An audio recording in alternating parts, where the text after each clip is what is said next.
আসামের বিরুদ্ধে প্রথম দিনে চালকের আসনে ত্রিপুরা।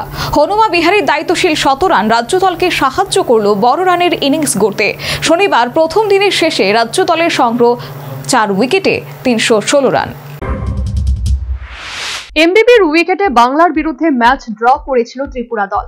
তৃতীয় ম্যাচের সেই অভিজ্ঞতার ছাপ এবার পরিলক্ষিত হচ্ছে চতুর্থ ম্যাচে। শনিবার থেকে আসামের বিরুদ্ধে শুরু হলো রঞ্জির চতুর্থ লড়াই। এমবিবির উইকেটে দিনের শুরুতে টসে জয়লাভ করে আসাম প্রথমে ফিল্ডিং করার সিদ্ধান্ত নেয়, কিন্তু প্রথম ব্যাটিং করতে এসে ঘরের মাঠে চাপে পড়ে রাজ্য দল। ওপেনার বিক্রম কুমার দাস ব্যক্তিগত 22 এবং ঋতুরাজ রায় 5 রানের সাজ ঘরে ফিরে যান। নড়বড়ে হয়ে পড়ে ইনিংস। দ্বিতীয় উইকেটে শ্রীদাম পাল এবং হনুমা বিহারী জুটি বেঁধে মজবুত করার চেষ্টা করে, যদিও 38 রানে সাজঘরে ফিরতে হয় শ্রীদাম পালকে।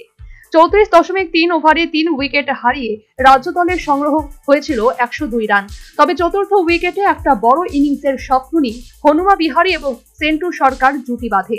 উভয়ের পার্টনারশিপে সংগৃহীত হয় 210 রান।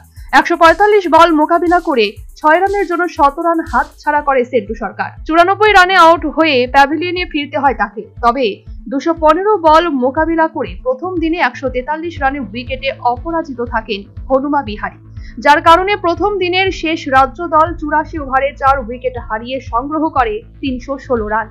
রবিবার আসরের দ্বিতীয় দিনের শুরু থেকে বেপরোয়া ব্যাট করতে পারলে বড় রানের ইনিংস গড়া সম্ভব হবে রাজ্য দলের ক্রিকেটারদের। Bureau report, news vanguard.